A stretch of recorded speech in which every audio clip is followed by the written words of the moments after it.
네, 시장이 조금씩 위로 회복을 하고 있습니다. 참 다행스러운 일이 되겠고요. 지금 기관의 매도세가 강한 거는 크게 변동사항은 없습니다. 그런 가운데 업종으로 보면은 사료하고 비료 쪽, 그리고 에너지, 그리고 환율 관련된 종목들이 지금 상위권에 올라와 있는 상황입니다.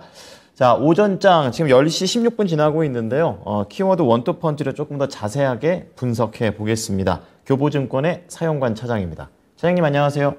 네, 안녕하세요. 네. 자, 오전장을 관통할 수 있는 펀치부터 날려주시죠. 네, 일단은 또 러시아 쪽의 사태가 좀 쉽사리 진정이 안 되고 있는 그런 모습들이고요. 러시아에서 정비를 핑계로 해서 3일 동안 또 노드스트림 1 가스관을 잠근다라는 이슈가 나왔습니다. 일단 뭐 가스 공급망을 계속적으로 흔들어서 우리가 제재 받는 만큼 보복하겠다. 이런 것들에 좀 의미가 내포가 됐다라고 보시면 될 것 같고요. 겨울 앞두고서 일단은 에너지를 지금 굉장히 좀 수급적인 면에서 모아야 되고 비축해야 되는 시기인데 그러기가 조금 어려운 그런 상황인 것 같아요. 그러면서 일단은 에너지 대란을 막기 위한 이런 확보정들이 조금 더 총력을 기울이지 않을까라고 생각이 되고요. 거기다 이제 문제가 되는 것은 뭐 러시아 사태, 우크라이나 사태 이런 것들뿐만 아니라 가뭄이라던가 폭염 이런 이상 기온까지 좀 겹치면서 상당히 좀 힘들어지고 있는 여러 가지 총체적 난국에 빠져 있다라는 부분이 좀 에너지 쪽에 많은 영향을 주고 있는 것 같고요.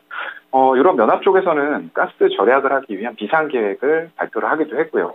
노르웨이 이런 쪽들은 에너지 수출을 제한하는 조치들을 발동하기도 했습니다.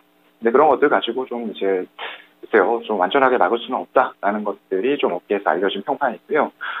그러면서 결국에는 또 신재생 에너지라던가 원전 같은 좀 대안 에너지 쪽이 부각을 받을 수밖에 없는 그런 상황으로 가고 있는 것 같고요. 미국에서는 인플레이션 감축 법안으로 또 이런 신재생 에너지단의 수혜가 더 커질 수 있다. 이런 기대감들이 계속 붙으면서 시장이 어려움에도 불구하고 관련 종목들은 굉장히 강세를 보이고 있는 그런 상황이에요. 그래서 이 법안이 통과가 된다라고 하면은 재생에너지 관련된 설비라던가 기술 투자 비용 이런 것들에 대해서 일정 비율의 세액공제를 확대를 하겠다. 그리고 기간도 늘려주겠다. 이런 게 주요 골자가 될 거고요. 적용 세율을 32년까지 기존의 26%였는데 30%로 상향시키는 이런 부분이 나올 것 같습니다. 조지아라던가 뭐 사우스캐롤라이나, 텍사스 이런 쪽에다가 지금 한화큐셀 같은 경우에는 신축 설비 이런 부분들을 준비를 하고 있다라고 알려져 있고요. 인곳부터 웨이퍼 이런 제조용 소재까지 포함해서 셀, 패널까지 일괄 생산할 수 있는 체제를 갖춘 그런 기업이 될 것으로 지금 평가를 좀 받고 있습니다.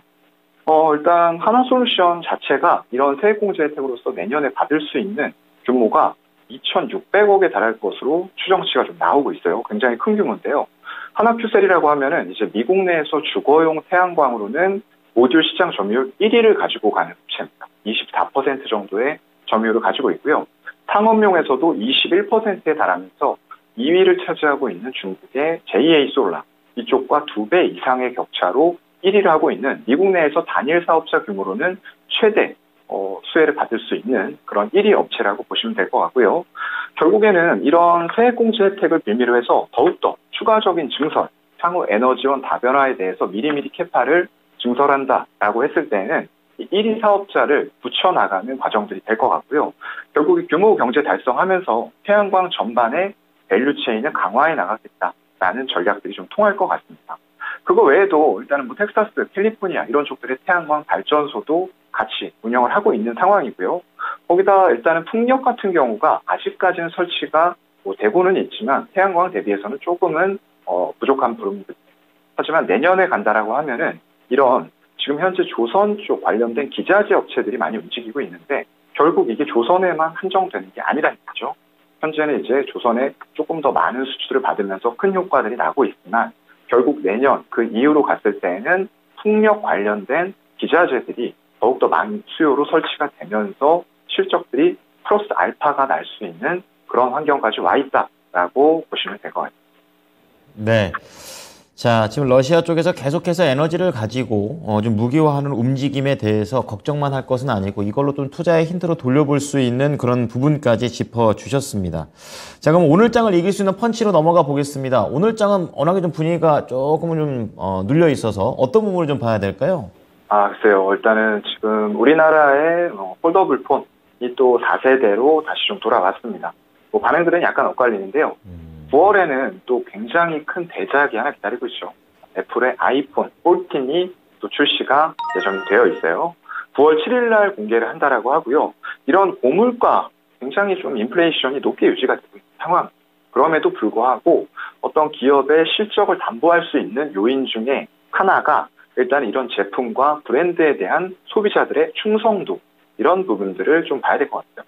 그런 면에 있어서는 애플은 상당히 높은 소비자들의 충성도를 가지고 있는 그런 기업이다라고 생각이 됩니다. 일단 전작 대비해서 전면 디자인이 좀 달라졌고요. 카메라 성능을 대폭 향상시키면서 수요가 확보될 것으로 전망이 되고 있고요. 이 조립업체들도 지금 대기 수요가 전 세계적으로 한 7억 대 정도가 된다고 합니다. 굉장히 큰 수요가 있기 때문에 공장에서 생산, 조립 이런 인력들을 확충을 하는 이런 부분이 있고요. 중국의 또 PMI가 5월부터 반등세를 보여줬어요. 그렇다고 하면 IT, 하드웨어 중에서도 스마트폰이 가장 빠르게 지금 반등세를 보여주고 있는 품목이기 때문에 중국에서의 판매도 좀 원활하게 이루어지지 않을까라는 기대감들이 같이 붙고 있는 그런 상황이고요. 일단 유통업체들은 이런 충분한 물량 확보를 위해서 굉장히 높은 역대급의 선급금을 지급을 하고 있다라고 합니다. 그만큼 대기 수요에 의한 실질적인 판매가 많이 이루어질 것으로 업계에서는 추정을 하고 있는 것 같고요. 2분기에 보면은 애플이 글로벌 시장 점유율이 17% 됩니다. 전년 동기 대비해서 3%가 증가된 수치를 보였고요. 작년 4분기에는 중국에서 처음으로 시장 점유율 20%를 넘겼어요. 중국이 정말 다른 나라들이 들어가서 성공하기가 쉽지 않은 나라입니다. 모두들 진출했다가 정말 손실만 잔뜩 보고 빼고 나오는 그런 곳인데 여기에서 점유율 20%를 넘겼다라는 부분들은 굉장히 고무적인 부분으로 봐야 될 것 같고요.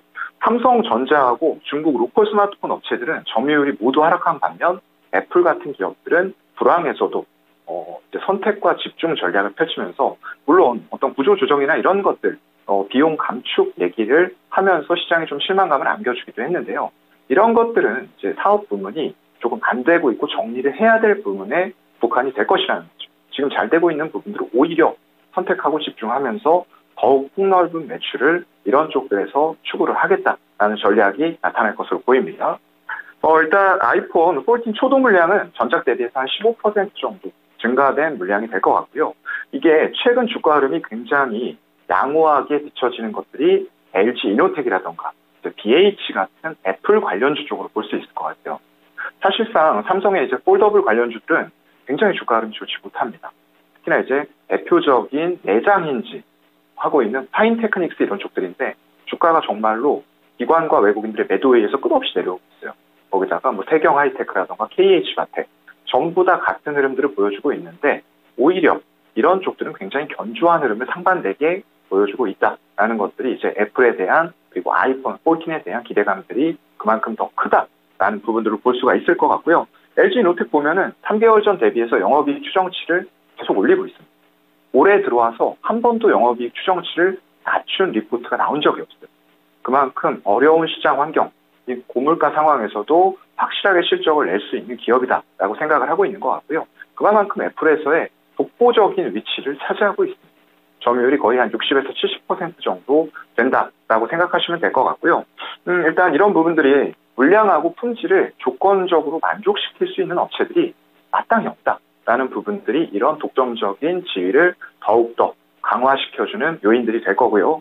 향후에는 이런 단순히 모바일뿐만 아니라 결국에 우리가 지금 잠깐 올랐었다가 지금 같은 상황에서는 고PER을 받지 못하고 이제 다시 내려앉은 어떤 VR이라던가 AR, 메타버스 이런 것들이 전부 다 손안의 핸드폰에서 구현이 될 거란 말이죠. 카메라라던가 렌즈 이런 쪽들이 될 텐데 그런 쪽들까지도 가면서 밸류 자체를 다시 한번 높일 수 있는 그런 종목이라고 보이고요. BH 같은 경우에도 굉장히 기판 쪽이 호조를 보이고 있는 상황이기 때문에 기존의 어떤 국내 쪽 삼성 관련된 그런 기판 업체들보다 오히려 더 큰 효과를 볼 수가 있을 거라고 보이고요. 3개월 전 대비해서 역시나 영업이익은 굉장히 큰 폭으로 14% 이상 상향시키는 그런 부분들이 나왔기 때문에 아이폰에서 플렉서블 인쇄회로 기판, 연성 인쇄회로 기판이라고 하는데 그쪽으로 80%의 점유율을 가지고 가고 있는 BH도 역시나 같은 효과를 LG 이노텍과 받을 수 있을 것이다 라고 보고 있습니다. 네. 힘든 시기엔 역시 이 제품에 대한 충성도가 얼만큼 효과를 발휘하느냐 애플을 보면 알 수 있을 것 같습니다. 자, 그래서 애플 관련된 종목들 중심으로 일부 종목들까지 특징을 잡아주셨습니다. 자, 오늘 이러한 부분들 잘 참고하겠습니다. 고맙습니다, 차장님. 네, 고맙습니다. 네. 자, 키워드 원투펀치 오늘은요 교보증권 사연관 차장과 함께 애플 관련된 종목들 알아봤습니다.